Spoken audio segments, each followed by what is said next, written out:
My family always forgot my birthday but rented out ballrooms for my sisters. This year, I didn't complain, just closed on a beachfront condo. Their reactions online were instant and furious.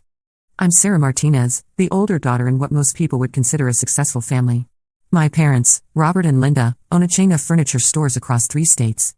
My sister Emma is 24, works in marketing for a tech startup, and has always been what you'd call the golden child. Me? I'm a software engineer who's been quietly building my career and savings while living in a modest apartment across town. The birthday thing started when we were kids. Emma was born in June, right when school ended, so her parties were always these massive summer affairs. Pool parties with 30 kids, bounce houses, pony rides, you name it. My birthday is in February, and somehow it always got complicated. Too close to Christmas, people are busy, weather's bad, Emma has a school project due. There was always an excuse. When I turned 16, the year most parents go all out, my parents forgot entirely. Not a card, not a cake, nothing. They remembered 3 days later when Emma mentioned it. Their solution? A grocery store cake and a $20 gift card to Target. That same year, Emma's Sweet 16 had a professional photographer, a DJ, rented linens, and a guest list of over 100 people. I told myself it would get better as we got older. It didn't. Last year, for Emma's 23rd birthday, my parents rented the ballroom of the Marriott downtown. They hired a caterer, had custom invitations designed, and flew in our aunt and uncle from California. The whole thing probably cost $15,000. 2 months later, on my 27th birthday, they were too busy with inventory season to plan anything. I spent it alone with Chinese takeout and Netflix. This year was supposed to be different. I've been dropping hints since January about wanting to celebrate my 28th birthday in a meaningful way. Nothing extravagant, just something that showed they remembered and cared. When February rolled around, I watched my phone hopefully all day. Nothing. Around 6 p.m., I got a text from my mom, "Happy birthday, sweetie. Rain check on dinner? Emma's having boy trouble and needs us." That was it. 28 years on this planet, and I got a text message while they consoled Emma about her latest dating drama. But here's the thing, I'd been planning something they didn't know about. For the past 3 years, I've been living well below my means. While Emma was buying designer handbags and taking Instagram-worthy vacations funded by our parents, I was maximizing my 401k, investing in index funds, and saving every penny I could. Software engineering pays well, especially when you're good at it and willing to work extra hours. 6 months ago, I started seriously looking at real estate. Not just any real estate, beachfront property. There's this incredible condo development called Sunset Shores about 2 hours from our city. Ocean views, private beach access, resort-style amenities. The units start at around $400,000, which would have been impossible for most people my age. But I've been saving and investing for years.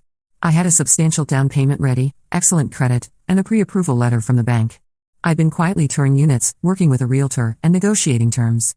The day after my forgotten birthday, I signed the papers. I didn't tell anyone immediately. I just went about my normal routine, going to work, hitting the gym, meal prepping on Sundays. But inside, I felt this incredible sense of freedom. For the first time in my life, I'd done something purely for myself, something that proved I didn't need their validation or their money to build the life I wanted. 2 weeks later, Emma's birthday planning began in earnest. The family group chat was constantly buzzing with messages about venues, guest lists, and themes. This year's celebration, for her 24th birthday, was going to be even bigger than last year's. They'd rented the same Marriott ballroom but upgraded to the premium package. Professional floral arrangements, a live band, an open bar, and a 3-course plated dinner for 150 guests. My mom kept texting me updates about how excited Emma was, how much work the planning was taking, how expensive everything was getting. Each message felt like a little stab, but I just replied with supportive emojis and kept my mouth shut. The party was scheduled for a Saturday evening in June. That morning, I drove out to Sunset Shores for what had become my weekly check on the renovation progress. The contractor work was nearly finished, and it was looking incredible. 9th floor, corner unit, floor-to-ceiling windows overlooking the Atlantic Ocean. The morning sun was streaming through the living room, casting this golden light across the new hardwood floors. I stood there for a moment, just taking it in. This was mine. I'd earned it. I took some photos and, on impulse, posted them on my Instagram account. I rarely use social media, maybe a post every few months, but this felt worth sharing. The caption was simple: "New chapter starts now." Sometimes the best birthday gift is the one you give yourself. Beach emoji, #new home, #beach life, #worth the wait. I tagged the location and used hashtags that would make it clear this wasn't just a vacation rental. Then I put my phone away and drove to Emma's party, not thinking much about the post. My Instagram had maybe 50 followers, mostly college friends and a few coworkers. I didn't expect it to get much attention. Then I drove to Emma's party. The Marriott ballroom looked incredible, I had to admit. White roses everywhere, string quartet playing in the corner, guests in cocktail attire mingling around cocktail tables draped in blush pink linens.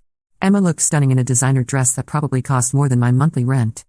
I smiled, hugged people, made small talk, and played the supportive big sister role I'd perfected over the years.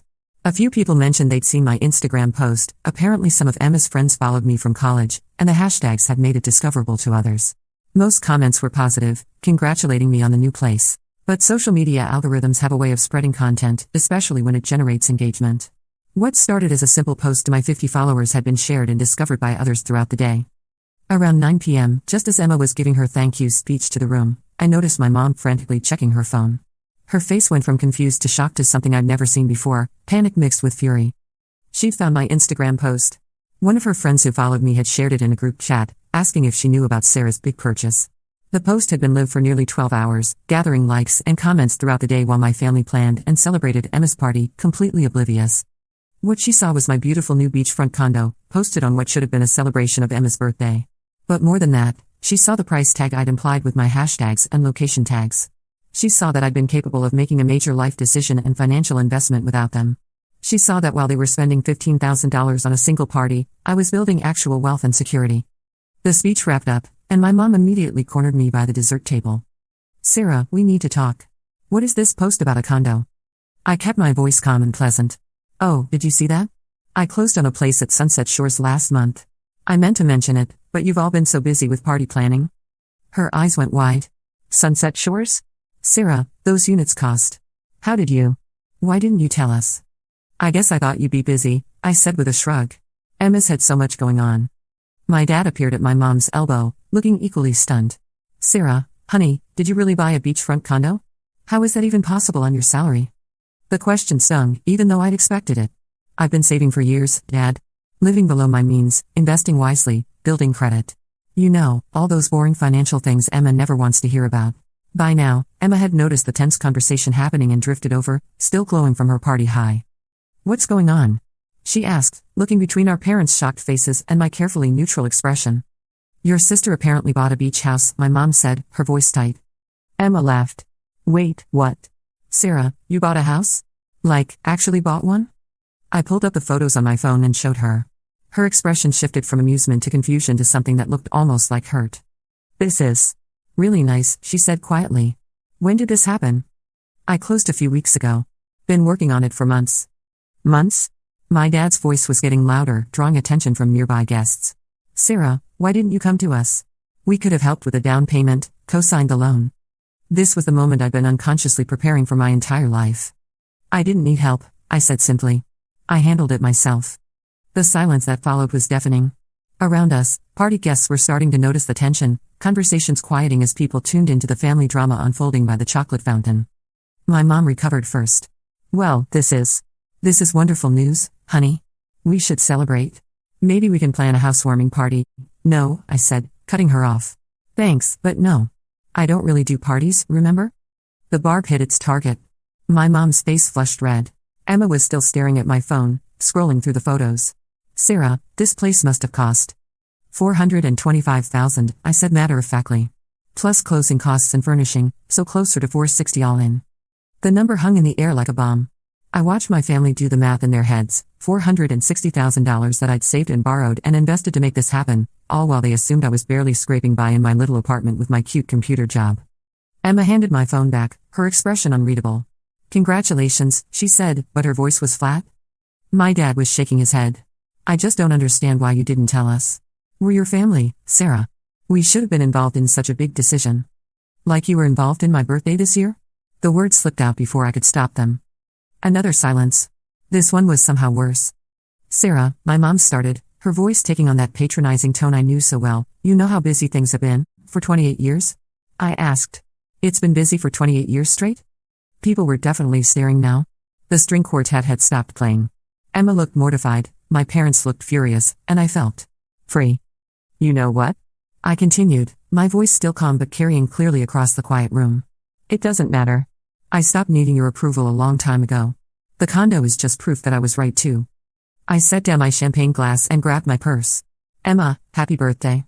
The party is beautiful. You deserve it." And then I left. The drive home gave me time to process what had just happened. I'd finally said it. After 28 years of swallowing my disappointment and making excuses for their behavior, I'd finally called them out. And I'd done it at Emma's party, in front of 150 people, while revealing that I was more financially successful than they'd ever imagined. It felt terrible and wonderful at the same time. But as the adrenaline wore off and I pulled into my apartment parking lot, the full weight of what I'd done started to sink in. I'd essentially nuked my relationship with my family in the most public way possible. Part of me felt vindicated, but another part felt sick with anxiety about what would come next. I barely slept that night, replaying the confrontation over and over in my head. Had I gone too far? Should I have handled it differently? By 3 a.m., I was second-guessing everything, wondering if I should call and apologize. But then I remembered the look on my mom's face when she'd seen my condo photos, not pride or excitement for my achievement, but shock and something that looked almost like betrayal. As if I'd somehow wronged them by succeeding without their knowledge or permission. That thought crystallized something for me. This wasn't really about birthday parties or family dinners. It was about control, and about their inability to see me as anything other than the supporting character in Emma's story. I spent the next day at my new condo, arranging furniture and trying to ignore my phone, which was buzzing constantly with texts and calls. The ocean was unusually calm, and I found myself standing at the floor-to-ceiling windows for long stretches, just watching the waves roll in and out. The condo was starting to feel like home. I'd hired an interior designer named Patricia who specialized in coastal properties, and she'd helped me create a space that felt both sophisticated and relaxed. Light blues and whites, natural textures, furniture that was both beautiful and comfortable. Everything was exactly what I wanted, no compromises, no committee decisions, no one else's opinions to consider. Around noon, I ventured to the small cafe downstairs in the building's lobby. The barista, a woman about my age named Rachel, recognized me from my previous visits during the buying process. "Hey. You're the one who bought 9C, right?" she said with a smile. "How are you settling in?" "Really well, thanks. The place is incredible." "I bet. That's one of the best units in the building. Corner location, amazing views. You must be doing pretty well for yourself to swing that at your age." "Sorry, I don't mean to be nosy. It's just rare to see someone in their 20s buying here." "Late 20s, I corrected with a laugh. "And I've been saving for a long time." As she made my latte, Rachel chatted easily about the building amenities, the best local restaurants, and the community of year-round residents versus summer renters. It was exactly the kind of normal, friendly conversation I'd been craving. No family drama, no loaded questions about my choices or motivations. "You know," she said as she handed me my drink, "there's a resident happy hour every Friday evening on the rooftop deck. Mostly people our age who live here full-time. You should come next week, I think you'd fit right in." I thanked her and took my coffee back upstairs, feeling lighter than I had in weeks. This was what I'd been working toward, a community where I could just be myself, where my worth wasn't measured against someone else's achievements. But I couldn't avoid my phone forever. I finally checked the messages around evening, and my heart sank at the sheer volume. 37 missed calls, 62 text messages, and notifications from every social media platform I'd ever signed up for. "My mom, Sarah, what you did tonight was completely inappropriate. We need to discuss this like adults." "My dad, I'm disappointed in how you handled yourself at Emma's party. Call me." "Emma, I can't believe you did that at my birthday party. You ruined everything." And then, surprisingly, a few supportive messages from cousins and family friends who'd been at the party. My cousin Jake, "Dude, that was epic. Good for you." My mom's friend Carol, "Saw your new place on Instagram. Gorgeous. You should be proud." Emma's friend Melissa, "Hey Sarah, I know tonight was weird, but that condo looks amazing. You've always been the smart one." But the real drama started on social media. By Sunday morning, my original Instagram post had dozens of comments and shares. Apparently, several people from the party had screenshotted and shared it with their own commentary. Some supportive, some critical, all generating more attention than I'd ever received online. The comments on my original post were a mixed bag. "Wait, Sarah, this is your place? Holy shit, good for you. Gorgeous. You've always been so smart with money. Love the timing of this post, smirking face emoji. This is what happens when you work hard instead of relying on mommy and daddy." But there were nastier ones too. "Imagine being so jealous of your sister that you try to upstage her birthday party. This is so calculated and mean." Some people really can't let others have their moment. I tried not to read them, but it was like a car accident, impossible to look away. Then Emma posted her own response. It was a long Instagram story, posted in multiple parts, with a photo of herself crying in her party dress. The text was a masterpiece of passive-aggressive manipulation. "Last night was supposed to be one of the happiest nights of my life. My family has always been there for each other through everything. We're not perfect, but we love each other unconditionally. I thought that was enough.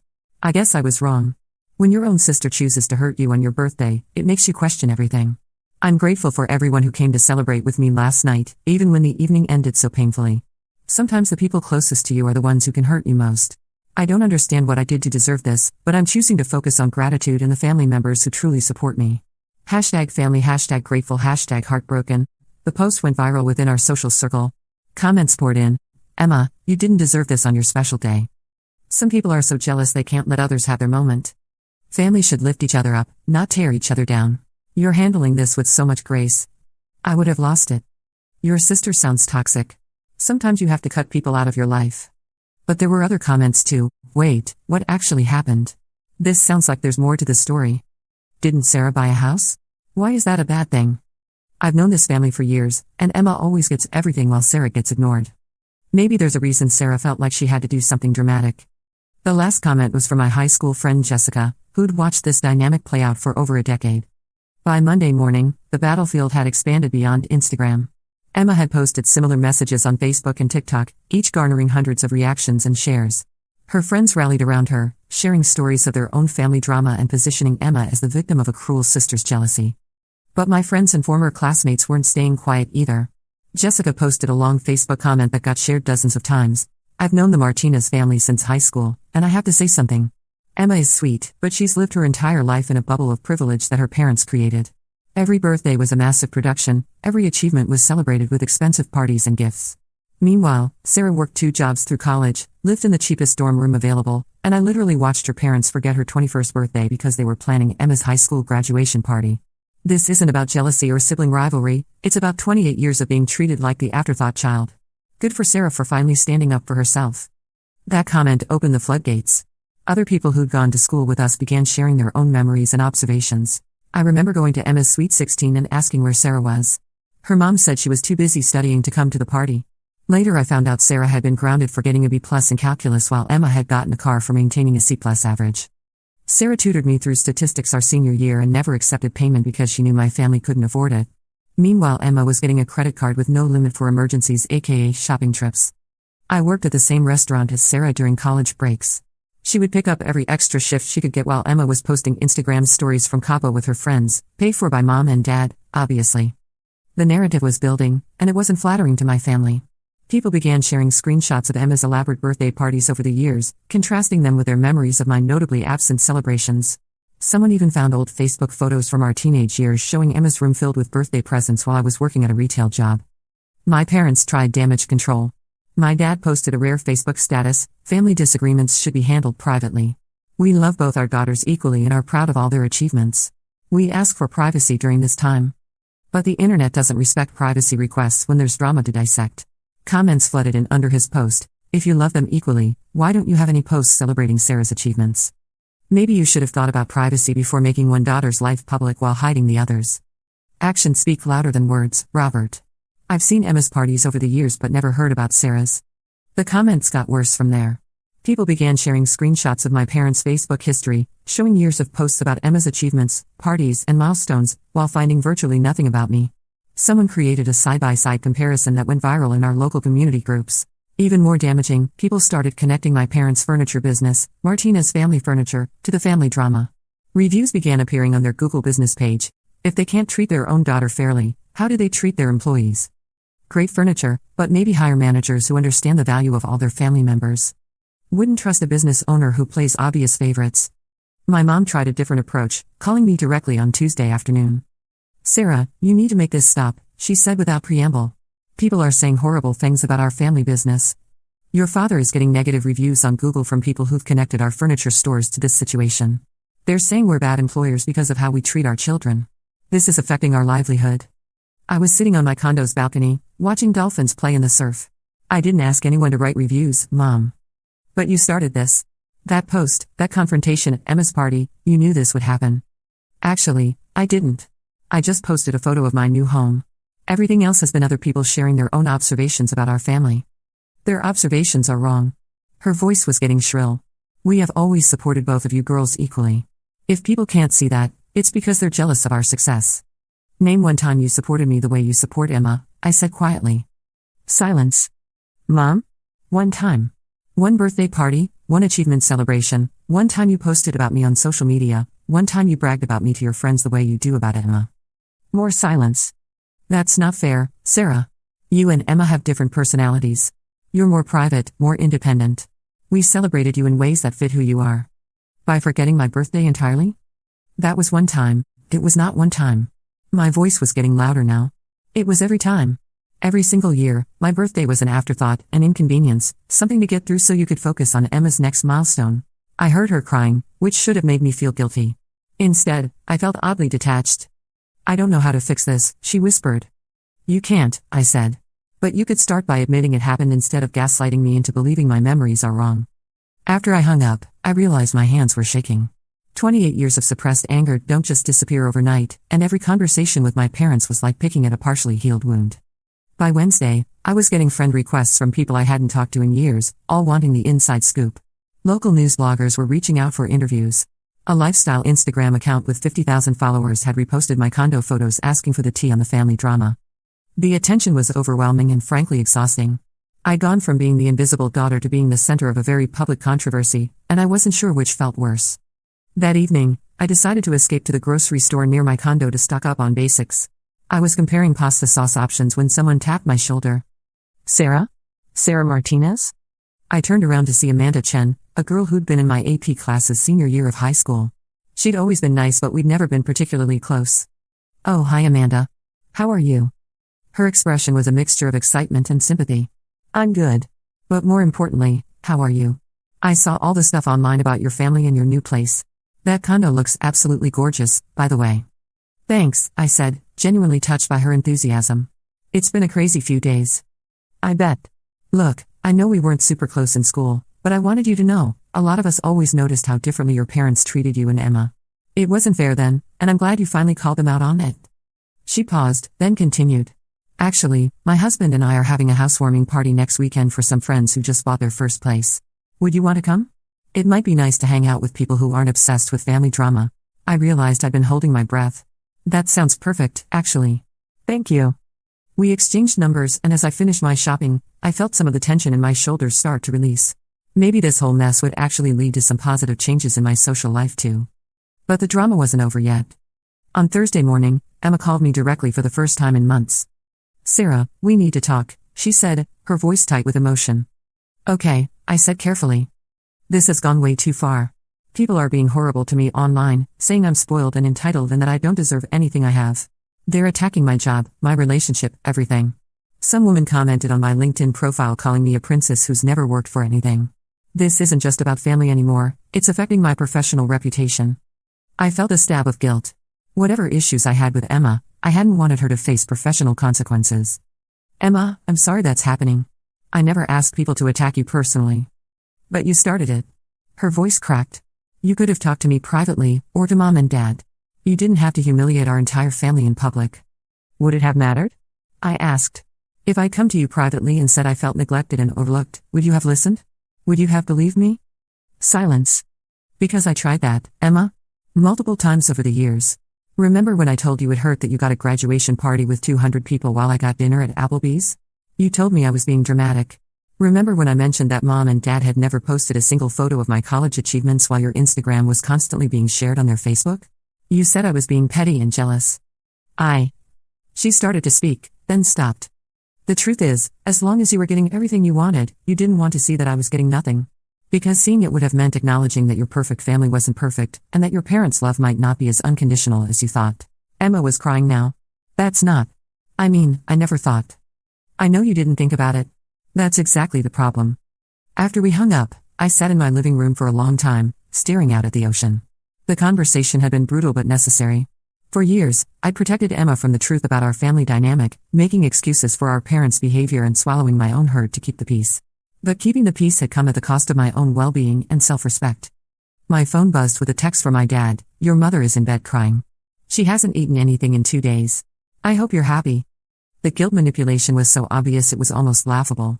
But it still worked, at least partially. I didn't want my mom to be suffering, even if I was angry with her. I texted back, I'm not happy that Mom is upset. But I'm also not responsible for managing her emotions when she's confronted with the consequences of her actions. He didn't respond.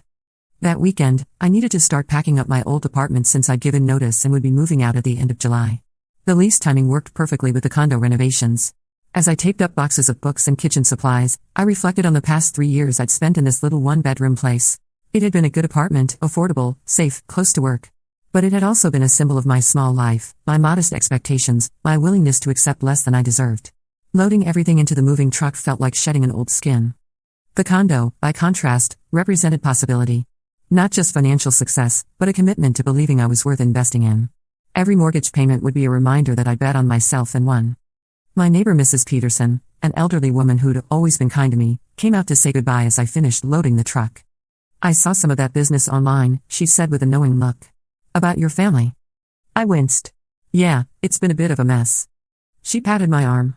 "Honey, I raised 4 children, and I can tell you right now, parents who truly love their kids equally don't need to keep explaining how much they love their kids equally. Actions speak louder than words, and your actions these past few years have shown more character and strength than most people twice your age." She pressed a plate of homemade cookies into my hands. "You enjoy that beautiful new home. You earned it." As I drove away from my old apartment for the last time, I felt like I was closing a chapter on more than just my living situation. I was leaving behind the version of myself who'd been willing to accept crumbs and call them a feast. "Sarah, this has gotten completely out of hand," she said without preamble. "You need to post something clarifying the situation. People are saying terrible things about our family." "What terrible things?" I asked. That we favor Emma over you. That we forgot your birthday. That we don't support you." "Mom," I said quietly, "those things are all true." Silence. "Sarah, we have always loved you and Emma equally." "No," I interrupted. "You haven't. And now everyone can see it. This is destroying Emma," she continued, her voice rising. "She's gotten dozens of messages from people asking her about the favoritism. She's humiliated. Her friends are asking questions. This could affect her career, her relationships. Like my career and relationships were affected by growing up feeling invisible." Another silence. "What do you want from us, Sarah?" It was a fair question. What did I want? An apology? A promise to do better? A retroactive childhood where I mattered as much as Emma? "I want you to stop pretending this is my fault," I said finally. "I want you to acknowledge that you've treated us differently our entire lives. And I want you to understand that I don't need your approval or support anymore. I've built a good life without it. Sarah, I have to go. I'm meeting with a contractor about renovating my new beachfront condo." I hung up. The renovations were actually true. I decided to update the kitchen and add a home office space, and these projects were scheduled to be completed over the next month. The contractor was a local guy named Mike Thompson who'd been recommended by my realtor. When he showed up for our appointment the following week, he looked familiar. "Sarah Martinez?" he said, recognition dawning. "I think I went to high school with you." "Mike Thompson?" I remembered him, quiet kid, played soccer, graduated a year behind me. "Oh wow, Mike. How are you?" He grinned. "Good. Really good. Heard through the grapevine you bought this place. It's gorgeous." We spent an hour going over renovation plans, and I found myself relaxing for the first time all week. Mike was easy to talk to, completely uninterested in family drama, and genuinely excited about my renovation ideas. As he was packing up his tools, he said, "You know, I saw some of that stuff online about your family. For what it's worth, I always thought you were the cool Martinez sister. Emma was popular, but you were smart and real. I had a huge crush on you junior year." I laughed, feeling lighter than I had in days. "Really? Really? Want to grab dinner sometime? I promise not to bring up any family drama." I said yes. Over the next few weeks, life started finding a new rhythm. I threw myself into the condo renovations, spending weekends at Sunset Shores picking out fixtures and paint colors. Mike and I had dinner twice, then 3 times, then he started staying over on weekends to help with smaller projects. The social media storm gradually died down, but not before causing some lasting damage to my family's reputation. My parents' business reviews suddenly included comments about how they treated their employees if they couldn't even treat their own daughter fairly. Emma had to delete several social media accounts after the harassment got too intense. I almost felt bad about it. Almost. 3 months later, I was hosting my first housewarming party at the condo. Nothing extravagant, just a casual barbecue for 20 close friends, college roommates, and coworkers. Mike was grilling burgers on my new deck while everyone admired the ocean view. My phone buzzed with a text from an unknown number. "This is Emma.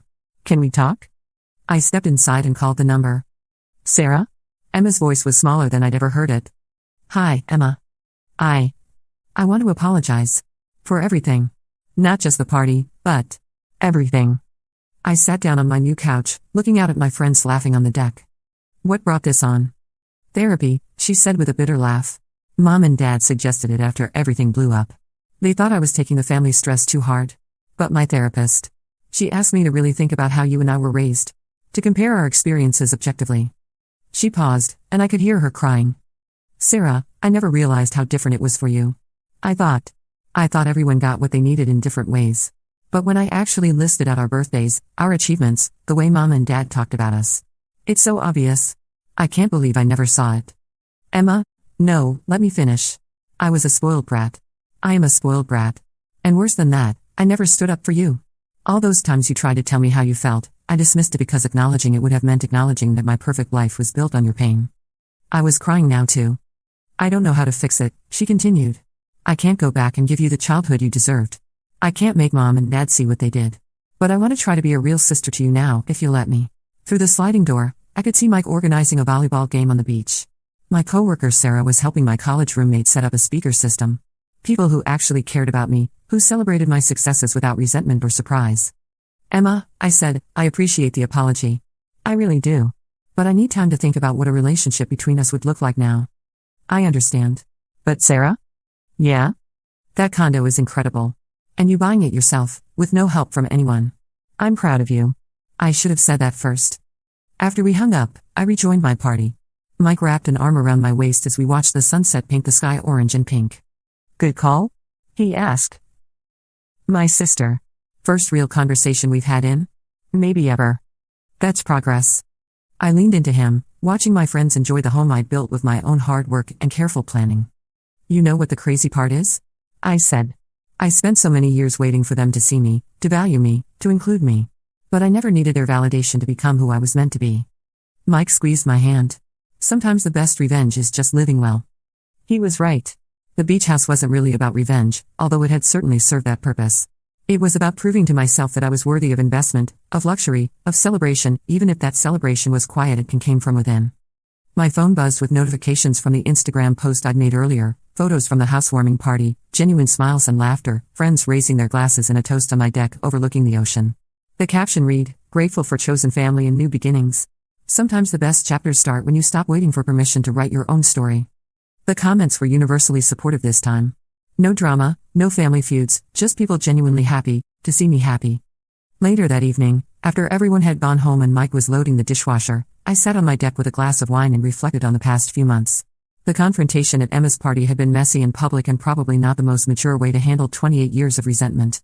But it had also been necessary. For the first time in my life, I wasn't waiting for someone else to remember my birthday, to celebrate my achievements, or to recognize my worth. I was building a life that reflected my own values and priorities, surrounded by people who chose to be there. My phone rang one more time. My parents, calling together from their landline. Sarah? My mom's voice was tentative. Hi, Mom. Dad. Honey, we've been doing a lot of thinking since everything happened, my dad said. We want to make things right. We're planning a belated birthday celebration for you, my mom added quickly. Something really special. The country club has availability next month, and we could invite everyone. I started laughing. I couldn't help it. Mom, Dad, you still don't get it. Get what? I don't want a big party thrown by you to make yourselves feel better about 28 years of neglect. That's not what this was about. Then what do you want?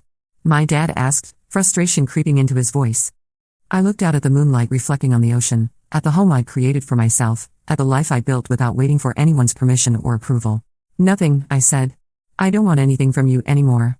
And that's actually the most freeing thing I've ever realized. After I hung up, I posted one final Instagram story. Just a simple photo of my deck chairs facing the ocean, with a caption, "The view from 28. Finally exactly where I'm supposed to be." The responses came quickly from friends who understood exactly what I meant. People who'd watched me grow into someone who no longer needed external validation to know her worth. Sometimes the best revenge isn't dramatic confrontation or public humiliation. Sometimes it's just refusing to keep playing a game where you'll never win and building something beautiful with your own hands instead.